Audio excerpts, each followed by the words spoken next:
The utility impersonation note appeared before anyone at Graybridge Police checked the Public Works duty roster. Julian Mercer did not know that yet. He was sitting beneath a failing amber streetlight on Wexler Lane, one hand resting on the folded drainage map beside him, the other loose against the steering wheel, waiting for the patrol car behind him to finish doing what the city system had already made possible. The work order was active. The complaint address matched. The school facilities office had confirmed the visit.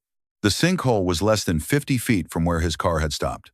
For 3 quiet seconds, that should have been the entire record. Julian had reached Briar Glen at 10:51 that Tuesday night in a faded blue Ford Taurus, wearing a gray university hoodie, dark jeans, and a baseball cap softened by years of use. Rain moved across the windshield in thin diagonal lines. On the passenger seat sat a printed complaint from 3 parents, a curb map marked in blue ink, and a work order scheduled for inspection before morning school traffic. Julian had left his city vehicle beneath City Hall. He had also left his security detail, believing he was home. That decision had not been wise. He knew it. But he had spent the first month of his term being shown cleaned hallways, prepared classrooms, and streets repaired 40 minutes before his arrival. He wanted to see one problem before anyone had time to make it presentable. 2 minutes earlier, Officer Wade Halvorsen had passed a white contractor van parked beside the school loading gate. Its rear doors were open. A coil of cable rested near the curb. Noah Bell, the rookie in the passenger seat, had asked whether they should check the permit. Halvorsen looked once at the reflective vest hanging inside the van. "He looks attached to the job?" They continued. At the next corner, a white man stood beside an idling sport utility vehicle, photographing a house with a sale sign in the yard. Halvorsen slowed, then drove on. Then he saw Julian's Taurus. The car moved below the speed limit. It paused near a storm drain, continued half a block, then stopped near the elementary school fence. Halvorsen leaned toward the windshield. "What is he doing up here?" Noah ran the plate. "Registered to Mercer Civic Trust. Tags valid. No warrants. No theft report. Trust account," Halvorsen said. "That explains nothing. He has not committed a traffic violation." Halvorsen watched Julian lift the folded map and compare it with the curb. People do not crawl through Briar Glen at night for no reason. He activated the light bar. Red and blue light spread across the wet pavement. Julian checked his mirrors, signaled, and moved fully to the curb. He turned off the engine, lowered the window, and placed both hands where they could be seen. Halvorsen approached with a flashlight already raised. "License and registration." "Good evening, officer. Documents first. My wallet is in my jacket pocket. The registration is in the center console." Halvorsen kept the light on Julian's face. "Move slowly." Julian handed over both documents. Halvorsen read the address. South Ward. His eyes returned to the hoodie, the old sedan, and the drainage map. "What are you doing in this neighborhood?" "Checking a reported road failure." "For who?" "The city." Halvorsen looked toward the passenger seat. "You a utility worker?" "No." "A contractor?" "No." "Then why are you carrying municipal plans?" Julian pointed without reaching. "The work order number is printed on the first page. Public Works has a duty desk that can verify it." Noah heard the answer through the open passenger window of the cruiser. He also heard dispatch when Halvorsen opened the contact. "Unit 44. Public Works verification is available. Provide the work order number when ready." Halvorsen did not read it. Instead, he looked at Julian's phone in the cup holder. "Open your city email." Julian kept his hands visible. "I will not unlock private data. Call the duty desk. The number is on the document." Halvorsen's expression settled. Not anger. Decision. He returned to the cruiser and opened a new field. Possible utility impersonation. Subject unwilling to verify municipal claim. Noah looked at the blank line beneath it. Observed offense before stop. Halvorsen left that field empty. Then he turned back toward Julian's car. "Step out." Julian opened the door slowly. Rain touched the shoulder of his hoodie before both feet reached the pavement. "I'm stepping out." Halvorsen took his left arm and turned him toward the roof of the Taurus. The movement was faster than the order required. Julian caught himself against the wet metal. "There is no need for force. Keep your hands where I can see them. They are where you place them." Noah stood near the rear quarter panel. His body camera was recording. He could see Julian's fingers spread against the roof. He could also see that Julian had not pulled away. Halvorsen searched the hoodie, the waistband, and both pockets. He found a wallet, a house key, and a city parking pass with no photograph. Nothing that supported the incident note. Through the passenger window, the drainage map remained open beside the work order. Noah pointed toward it. The number is visible from here. Halvorsen did not look. Near the school fence, 2 orange survey stakes stood in the grass beside the damaged curb. Halvorsen aimed his flashlight toward them. You placed those? No. What are they marking? The area Public Works inspected this afternoon. You expect me to accept that because you said it? No, I expect you to verify it. For the first time, Julian's patience thinned. You already have the verification route. You are choosing not to use it. The sentence stayed between them for 1 second. Julian lowered his voice. Call the duty desk. Halvorsen reached for his cuffs. Hands behind your back. What offense are you arresting me for? Interference with an infrastructure inquiry. You created the inquiry after stopping me. Halvorsen pulled Julian's right arm back. Noah stepped closer. Wade, we still do not have an underlying charge. Halvorsen did not release Julian. Open the arrest. Support screen. Noah remained still. Now, he returned to the cruiser terminal. The form asked for observed conduct before detention. Halvorsen dictated while tightening the first cuff. Subject prowling near private residences. Possible utility impersonation. Refused verification. Became physically resistant. Julian looked toward Noah. I did not refuse verification. Noah's fingers paused over the keyboard. Halvorsen closed the second cuff. He pulled away during restraint. Noah had seen no such movement. The Taurus door remained open. A gust of wind lifted the drainage map from the passenger seat. It slid onto the road and landed beside the curb. Rain spread through the paper. The blue line marking the sinkhole began to bleed across the printed streets. From the school office, Ruth Danner saw the cruiser leave with Julian in the back seat. She waited until the taillights disappeared. Then she crossed the driveway and picked up the map. The work order number was still readable. So was the note written near the fold. Check curb line before morning school traffic. Ruth returned to her desk and opened the email sent by the mayor's scheduling office earlier that evening. The message listed a blue Taurus, an approximate arrival time, and the same work order number. She pressed reply all. At 10:51, the scheduled visitor arrived at the Briar Glen curb inspection site. At 10:55, police initiated a stop. The visitor remained beside the reported road failure. I did not observe entry onto private property or placement of survey markers. Police removed the visitor before contacting this office. Please preserve this message. At the North District Station, Sergeant Lowell Finch read Halvorsen's arrest summary twice. Possible impersonation is not a completed offense.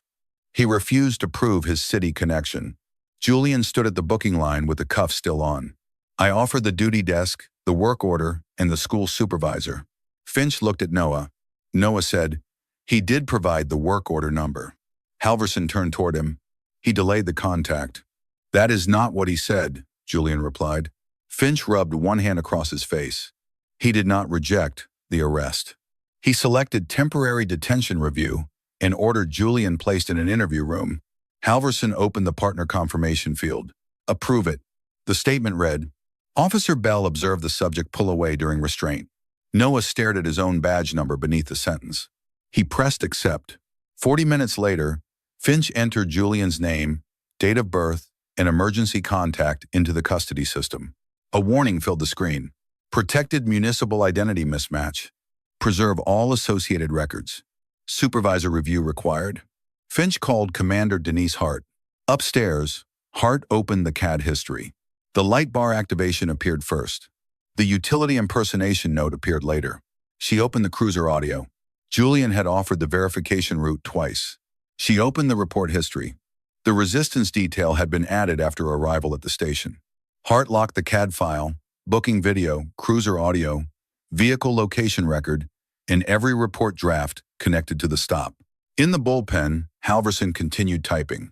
Noah opened the partner report again. A separate button remained active beneath his confirmation. Submit independent observation. This time, he selected it. No moving violation observed. Driver provided a work order number. Public Works verification was available. Driver did not pull away. The arresting officer dictated the partner confirmation entry. Noah submitted the statement before anyone told him who Julian Mercer was. Commander Denise Hart entered the interview room, carrying a sealed property pouch and a secure credential reader. Julian sat at the metal table with both hands visible. The cuffs were gone. The marks around his wrists were not. Hart placed the reader between them. We preserved the CAD history, cruiser audio, booking video, vehicle location data, and every version of the arrest report. Julian looked at the pouch. My credential is inside? Yes. Verify it before anyone is told who I am. Hart opened the pouch and placed the black municipal card against the reader. The screen changed. Office of the Mayor. Executive credential, active. Hart read the result once. She did not call officers into the room. She did not apologize for the entire department. She sealed the card again. Chief Greer and Municipal Risk Counsel are coming. Did Officer Bell file a separate account? Hart checked her tablet. 6 minutes ago. Before he knew? Yes. Preserve that timestamp separately. In the bullpen, Wade Halvorsen was still rewriting the arrest narrative when his terminal locked. Access suspended pending evidence integrity review. He walked to Sergeant Finch's desk. What did you do? Finch turned his own screen toward him. I did not lock anything. Hart entered the room. Officer Halvorsen, step away from the terminal. Place your access card, department phone, and duty weapon on the desk. Halvorsen looked toward the interview corridor. Who is he? That is not the reason your access was suspended. I made a field decision. You entered the reason for that decision after the stop began. Chief Malcolm Greer arrived with Municipal Risk Counsel Elise Ward 20 minutes later. Halvorsen learned Julian's position inside a closed notification room. His face lost color. I did not know he was the mayor. Elise opened the CAD audit. What verification would have been required if he were not? Halvorsen looked at the screen. He gave no answer. 3 weeks later, the Municipal Risk Panel read the file in chronological order. At 10:49, the mayor's scheduling office sent Ruth Danner the inspection notice. At 10:51, the school camera recorded Julian's Taurus beside the damaged curb. At 10:54, Noah Bell confirmed clean registration and no observed traffic violation.